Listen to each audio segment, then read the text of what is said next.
There's water coming in the doors, and me and my daughter are in the vehicle right now. A Pulaski County father made a frantic 911 call after his car became stuck in high water. We'll hear from the man who came to their rescue. We're pulling court records on a Richmond man facing federal charges of illegal gambling. A central Kentucky city will be taken over by The Walking Dead this weekend, while the hit comic book and hit TV show is receiving its own special day there.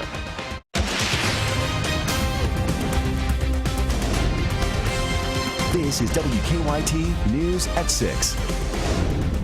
Good evening to you. Thanks for being here with us. He just happened to be in the right place at the right time. Tonight, a state trooper talks to us about how he rescued a father and young child after their car got stuck in high water in Pulaski County. Police say the father called 911 early this morning after the high water trapped them under a bridge on Norwood Mount Zion Road near Science Hill.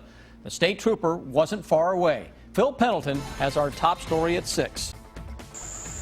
A father and a 3-year-old girl were suddenly in harm's way when a creek that's usually tranquil suddenly turned treacherous. My car was parked out, and I came back to get it just a minute ago, and I tried to cross, and it's just too deep. There's water coming in the doors, and me and my daughter are in the vehicle right now. Trooper Adam Childress on regular patrol was listening to scanner traffic and just happened to be nearby. I arrived at the scene. I could see a small SUV in the water, and I could see the dome light of the vehicle. The water at that time had reached the top of the steering wheel, top of the dashboard. The trooper says he had to wade in waist-high water, and he says when he got to the father and daughter in the car, he says it was about up to here, close to being over their heads. I'm trying to remember. I know, honey. I know. It's okay. 3-year-old girl was scared, and Trooper Childress says he went after her first. The dad handed the daughter through the window to me, and I carried her, keeping her above the water because she was cold and panicked. I kept her above the water. The father was able to climb on the roof of the car and get out okay, but then the car was surrounded. He says the father thought it would have been safe to get the car out when they first arrived, but as is the case with many flash floods, the water rose incredibly fast. But the water is rising very quickly. It's in the doors right now. But the trooper arrived just in time, made sure this call didn't end in tragedy in Pulaski County. Anytime I can help somebody and possibly save a life, I mean, that's the benefit of this job. Phil Pendleton, WKYT. Thank goodness that state trooper acted when he did. Police say the father and his little girl were cold after the ordeal, but paramedics checked them out and they were not injured. And that is certainly good news, but we really need a stretch of dry weather, but it looks like storms aren't going away anytime soon. Chief Meteorologist Chris Bailey has an early look at your forecast. Chris? Yeah, those rounds of thunderstorms coming back in over the next few days. Short term, it's all about some little isolated pop-up stuff that you typically get around here in a summertime air mass. This has not been a typical summer, though, has it?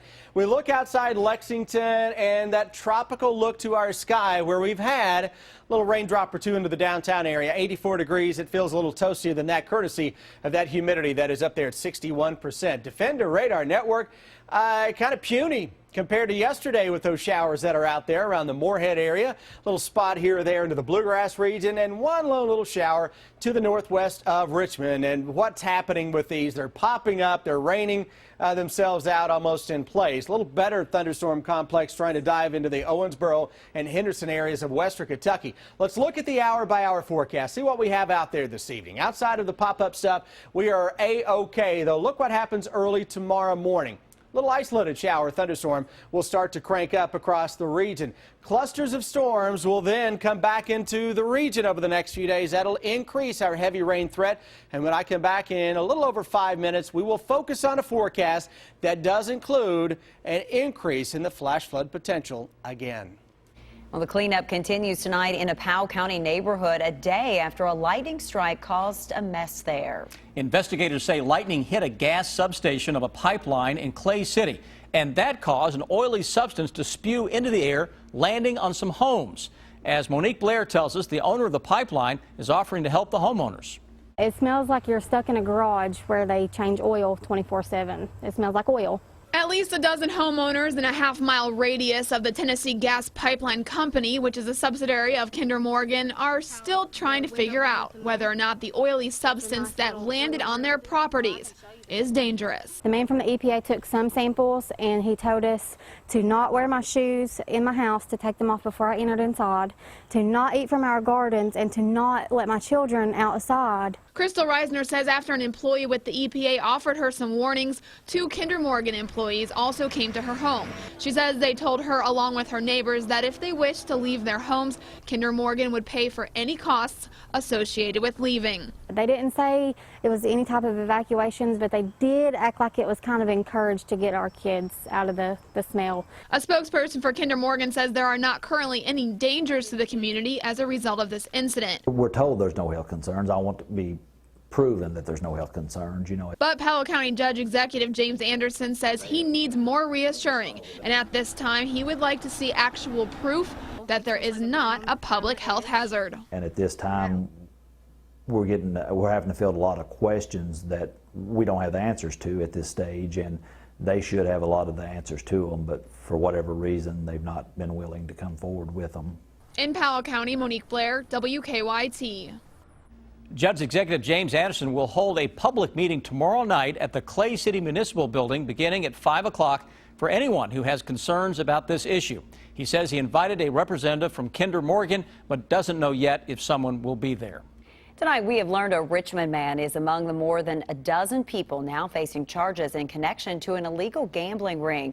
Investigators claim Jason Taylor was a bookie for the operation, which was based in California. Kristen Kennedy has more on the investigation and Taylor's life in Richmond. Jason Taylor lives here in Richmond, but he's facing charges out of San Diego. Taylor is a defendant listed on this indictment. He's one of 14 charged in an illegal gambling operation. Investigators claim Taylor, who went by the nickname Kentucky, was a bookie for high-stakes bettors in an operation called Seagal's Lucky Lady Sportsbook.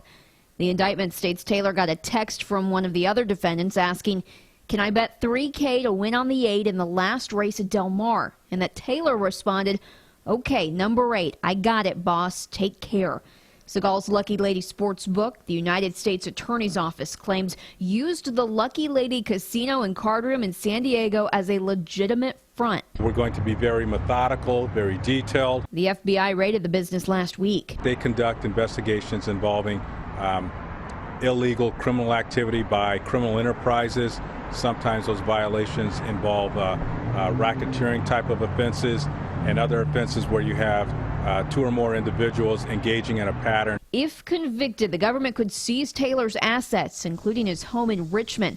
Co-workers at DeSlover Coldwell Banker Realty in Richmond say Taylor is licensed but inactive. They told us he hasn't visited the office in a couple years. The Justice Department is still trying to track down 5 of the defendants in this case. In Richmond, Kristen Kennedy, WKYT. The Department of Justice says more suspects in the case are still on the run in Canada and Thailand. New tonight, Governor Bevin says Attorney General Andy Beshear owes Kentuckians an explanation over the University of Louisville Board of Trustees. The governor dissolved the board earlier this year and replaced its members. But Beshear sued, and last week a state judge temporarily blocked the governor's executive order that replaced the board. The ruling also stripped the new board of its authority until the lawsuit is resolved. Now, the governor claimed today that the old board does not have proportional representation of both Democrats and Republicans as state law requires. He also called the old board illegal and said Beshear should explain if it still has the authority to meet. Beshear responded by saying the legal challenge is to prevent the governor from asserting absolute authority to control the board. Cynthiana will pay tribute to The Walking Dead this weekend. Thousands of living people, not zombies, are expected to visit the town Saturday for Walking Dead Day. The hit AMC show is based on the comic book of the same name, which was created by 2 men from Cynthiana. New at 6, Sean Moody shows us how people there are gearing up for this unique event. Edition of the very first issue. They're calling it the Cynthiana, Kentucky edition, and it's easy to see why. Now, I'm not a very good substitute for Officer Rick Grimes, but if you put me here and take out all the zombies, you'll see we're right at the intersection of Main and Pike Street. People who live here hope it really puts Cynthiana on the map. The graphic novel starts right here in Cynthiana. People with shops here on the street are getting in the spirit for Saturday's Walking Dead Day activities. I think it's going to be like Woodstock was in '69. Steve Ewalt and his mother have gotten Ewalt's jewelers ready. Well, we've got the baseball bat with the barbed wire up on top. Much of downtown will be shut down while a huge crowd comes in.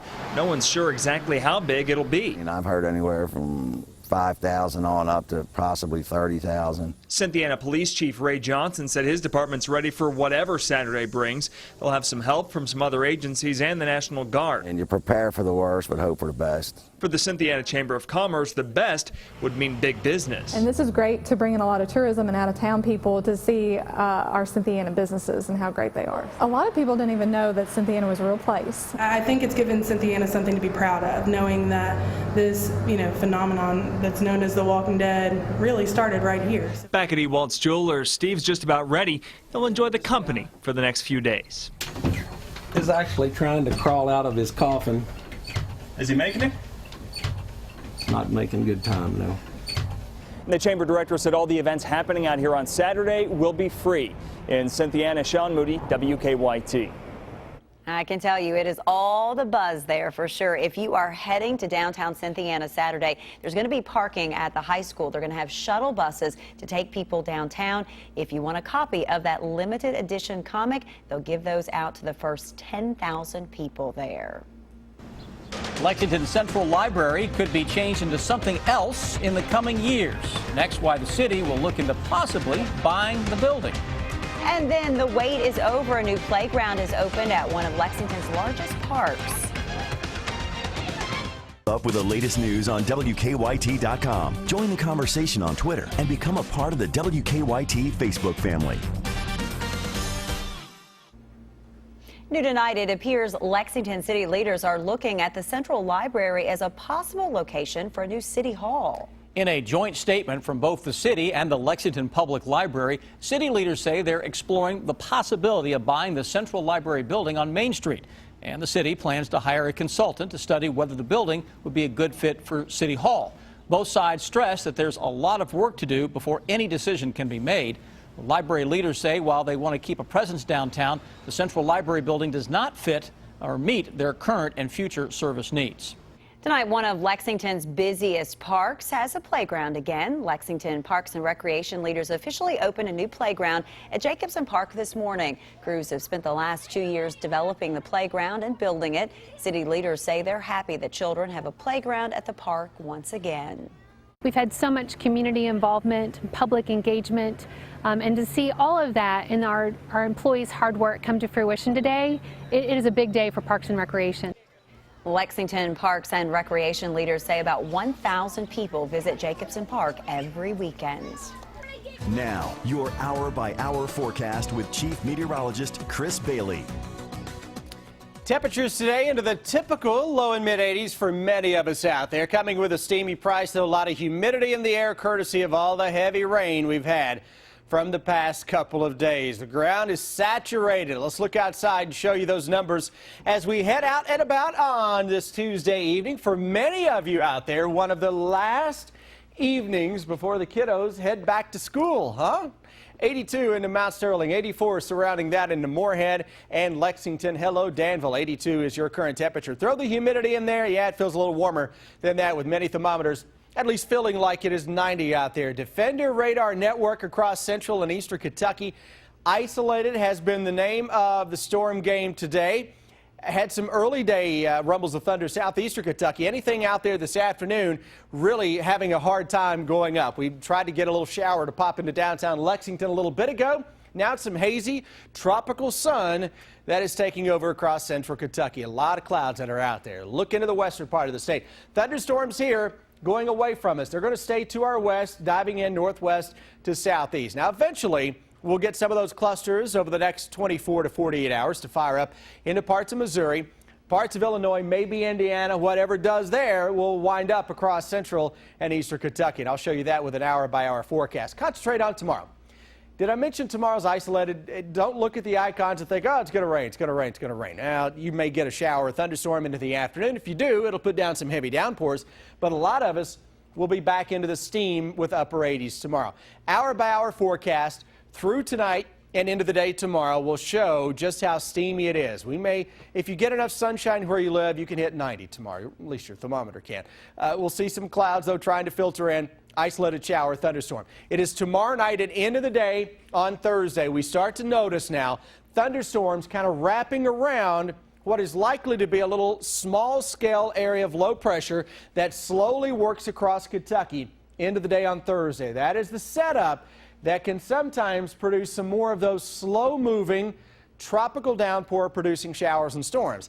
That's what we will be on guard for on Thursday and maybe into Friday as well. One computer model that we're looking at, and again, it is trying to hotspot some local 1 to 2 inch rains. What that is telling me, I just don't take models verbatim and throw them out there to you. What this is suggesting to me is that it's a pattern that can produce these clusters of storms that can drop a lot of water again in a short amount of time. So we'll target Thursday and Friday for the best chances as of now. And some of that may actually hang into Saturday. This weekend, check back with me over the next few days. Front that moves in here on Friday is going to slow down. It may wait until it gets into the Tennessee Valley before it slows down.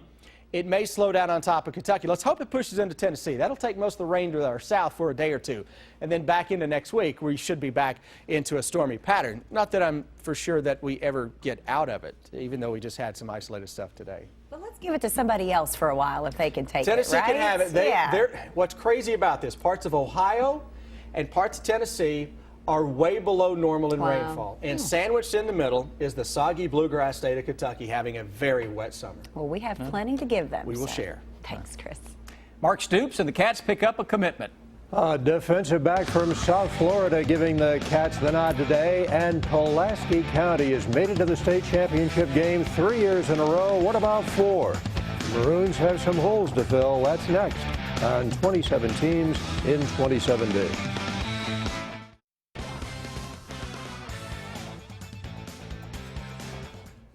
Tyler Ulis has always believed he could make it as a little guy, and he's making the most of his opportunity with the Phoenix Suns. Ulis proved the doubters wrong with an impressive showing in the NBA Summer League. But he says he hasn't broken the feeling that size matters. Not yet. Everybody thinks size matters. Regardless, they're going to always believe that no matter what. Smaller guards do at that level, but we're just going to keep going out there and try to prove them wrong. What was it like playing with Booker? A lot of fun. We love playing together. We went to Kentucky together, played together in high school, and we just having a lot of fun out there with the chemistry we have on and off the court. It's going to be a fun year. Kentucky football picking up a commitment from defensive back Cedric Dort for 2017. Dort is out of Palm Beach Gardens, Florida. Scout.com ranks him as a 3-star. He had offers from Cincinnati, Iowa State, Syracuse, and Wisconsin, among others. Dort becomes UK's second defensive back commitment in the 2017 class. We are now 32 days away from the start of the UK season. 32 worn by Anthony White, Ivy Joe Hunter, and Trevard Lindley. 32 also the number of games Jerry Claiborne coach teams won at Commonwealth Stadium. And that is still a record for a Kentucky coach. And in 1964, UK upset #1 ranked Ole Miss in Jackson, thanks in part to a 32-yard halfback pass from Roger Byrd to quarterback Rick Kessner. For our complete list of Countdown, just go to WKYT.com. Last season, Pulaski County did what few accomplish, go to their 3rd straight state title game. Brian Milam takes a look at the Maroons and tonight's 27 teams in 27 days. For Pulaski County to go back to a 4th consecutive December football game, there are some holes to fill. We got a lot of returning O-linemen this year, but on the D-line, it's a lot of new blood. I'm the only returning starter from the D-line, so we've got a lot of work to do. Pulaski's greatest quarterback, Riley Hall, graduated, and now the Maroons turn over the reins to Wiley Kane. He is the grandson of former Somerset and Pulaski coaching legend John Kane, who coached John Hines in high school. So it means a lot to me that he's here to play in our program, and we're excited about having him. He's a good player. He's got a lot to learn, but he's coming fast and doing a great job. He's a very young player. He's got a lot of upside, Wiley does, and I think he's going to be a fantastic quarterback. I mean, there's no telling what his talent's going to lead him to, but right now, he's just in a building process, and hopefully by the time the season gets here, we'll be ready to go with him. Jalen Conwell is back. He was PC's leading rusher last year, and Jake Johnson is a Mr. Football candidate. Double J was double trouble for opponents with more than 1,600 yards receiving and 25 touchdowns. You could see him all over the field. I'll be out of the backfield taking handoffs, and I'll also be receiving the ball. Different areas I'll be playing this year on offense. Well, you're exactly right. He is an X factor for us. He's the most dynamic player we have on the field. For Pulaski this year, is it Bowling Green or bust? I believe so. I mean, we've been there for 3 years in a row now, so it's kind of a must that we get back there now. It's pretty much all we know how to do. For 27 teams in 27 days, I'm Brian Milam. Thank you, Brian. And the start of the season now just over 2 weeks away. Sam, Amber. A final check of your First Alert forecast is next. Then on the CBS Evening News, more Republicans are condemning some recent controversial comments Donald Trump made. But will the backlash hurt him with voters?